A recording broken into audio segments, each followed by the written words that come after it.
आपने अपने पद के लिए बौद्धिकता की जमीर बेच दी। नेतृत्व ने तय कर दिया।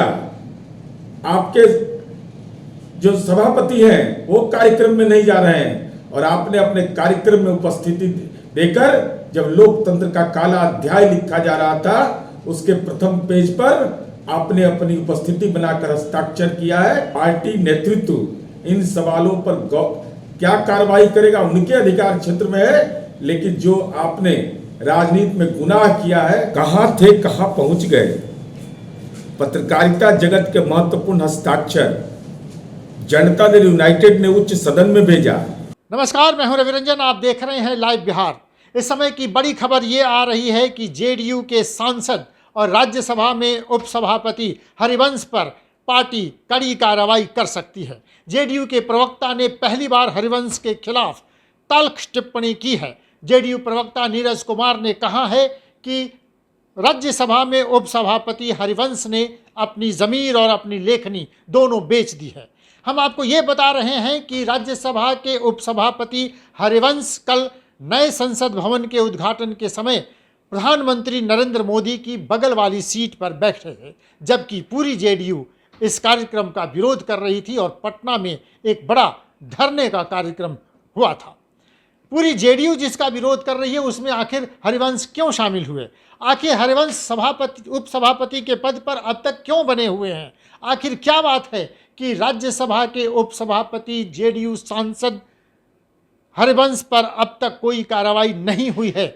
लेकिन अभी जो बड़ी खबर ये आ रही है कि जेडीयू प्रवक्ता ने कहा है कि हरिवंश ने अपनी लेखनी और जमीर दोनों बेच दी है। तो क्या पार्टी उन पर कोई कड़ी कार्रवाई करेगी? इस समय जेडीयू के भीतर जो भूचाल मची है उसमें कल ही तो मोनाजिर हसन ने पार्टी छोड़ दी है।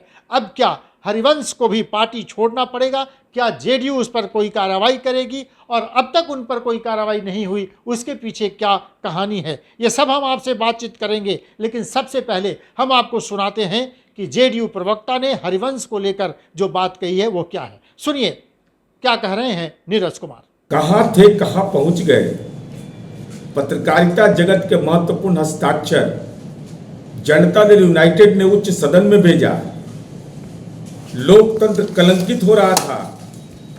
हमारे पुरखों के इतिहास को हटाने की तैयारी थी और इस तस्वीर में भी आप कहीं नजर नहीं आते हैं न। और आपके सभापति जो महामहिम उपराष्ट्रपति हैं वह भी कार्यक्रम में उनको नहीं बुलाया जाता है।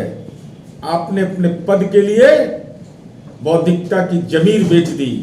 आने वाली पीढ़ी बौद्धिकता के उस अनुकरणीय व्यक्तित्व के प्रति कैसा भाव रखेगी कि जब पार्टी ने तय कर दिया, नेतृत्व ने तय कर दिया, आपके जो सभापति हैं वो कार्यक्रम में नहीं जा रहे हैं और आपने अपने कार्यक्रम में उपस्थिति देकर जब लोकतंत्र का काला अध्याय लिखा जा रहा था उसके प्रथम पेज पर आपने अपनी उपस्थिति बनाकर हस्ताक्षर किया है। ये चिंता और चिंतन का विषय है।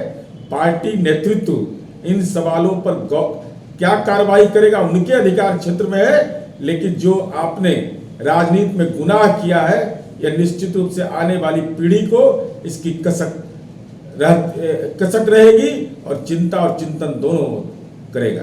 तो चलिए, पहली बार जेडीयू की तरफ से हरिवंश को लेकर एक तल्ख टिप्पणी आई है, तो अब ये कयास लगाया जा रहा है कि हरिवंश पर कड़ी कार्रवाई होगी।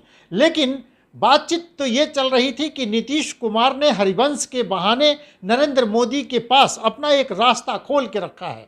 नीतीश कुमार अगर नरेंद्र मोदी से कोई दोबारा बातचीत करना चाहें या फिर से पलटी मारने की कोशिश करें तो एक ही रास्ता था, बचे हुए थे हरिवंश, जो इस समय नरेंद्र मोदी के बेहद करीबी हैं। हम आपको ये बता रहे हैं कि कल संसद भवन के उद्घाटन के समय एक तरफ लोकसभा के अध्यक्ष बैठे थे तो दूसरी तरफ राज्यसभा के उपसभापति हरिवंश बैठे थे, बीच में प्रधानमंत्री नरेंद्र मोदी बैठे थे।